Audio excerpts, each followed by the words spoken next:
Jharkhand police की दोहरे चरित्र को थोड़ा सा समझते हैं दोस्तों, क्योंकि वो दिन में कुछ और करते हैं और रात में कुछ और नियम अपनाते हैं। ये हम नहीं, वहाँ के छात्रों का ही कहना है। झारखंड में जो प्रोटेस्ट हो रहा है, लेकर के छात्र लोग आंदोलन कर रहे हैं, उन लोग का कहना है कि दिन में तो थोड़ी सी जब कैमरा थी तो हम लोगों के साथ कुछ अच्छा व्यवहार किया गया, कुछ तो अच्छा व्यवहार किया गया।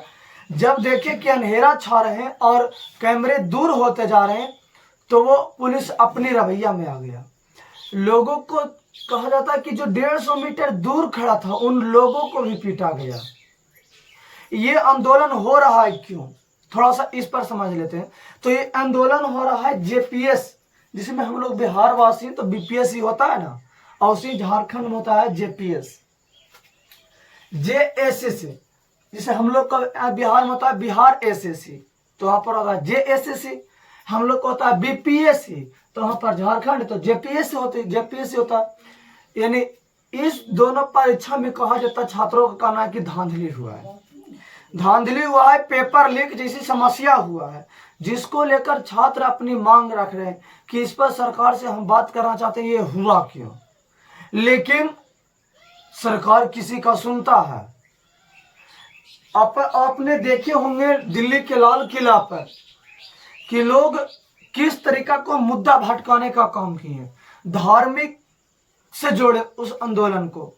कितना ने तो इतना तक ही कह दिया कि ये आतंकवादी है और इसे बाहर से फंडिंग मिल रहा है, इस तरीके का आंदोलन करने। कितना ने तो एक अभिषेक ठाकुर कहा था, जिसको कि कहे राजस्थान में यूसीजी बिल को लेकर के उन्हें डंटा पड़ा। उन्होंने कहा था दिल्ली पुलिस लंठ बढ़ाओ, हम तुम्हारे साथ हैं।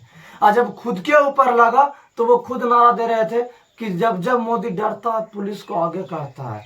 तो यही बात है, वहां पर तो लोग मुद्दा भटकाने के लिए बात कर रहे थे। लेकिन जो झारखंड में जो लोग प्रोटेस्ट कर रहे थे, उसमें एक छात्र का क्या बयान आया था कि हम लोग दिल्ली में जंतर मंतर जैसा यहाँ पर आंदोलन नहीं होने देंगे।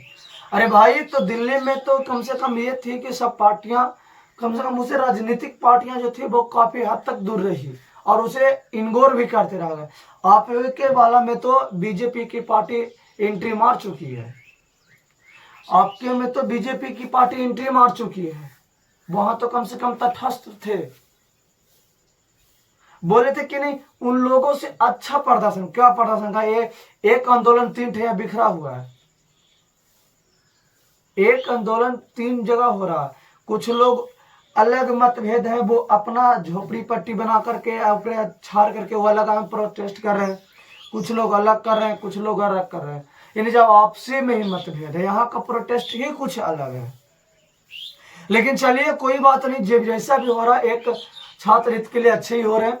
उन्होंने कहा कि हम विधानसभा को घेराव करेंगे और घेराव करने में संभवतः बहुत हद तक सफल भी रह चुके, क्योंकि बैरिकेडिंग के ऊपर झारखंड पुलिस ने क्या रचा है, एक कटीले तार का लेप लगा दिए कि ताकि इनसे छात्र आगे नहीं जा सके।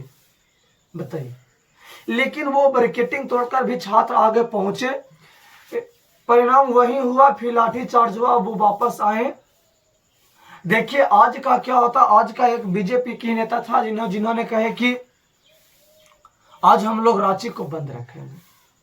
भाई, राजनीतिक पार्टियों से दूर रहे तो ज्यादा अच्छे रहेगा। और पेपर लीक जैसी समस्या एक कुछ नया हुआ सुनने में नहीं लग रहा, ये काफी हद तक होती है।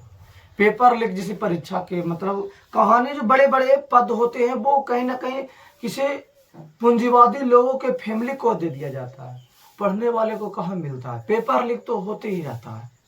बाकी झारखंड के जितने भी जो स्टूडेंट है जो प्रोटेस्ट कर रहे हैं, उन लोगों से हाथ जोड़कर विनती है कि कृपया करके राजनीतिक पार्टियों को और धार्मिक मुद्दों से दूर रखा जाए इस आंदोलन को। जय हिंद।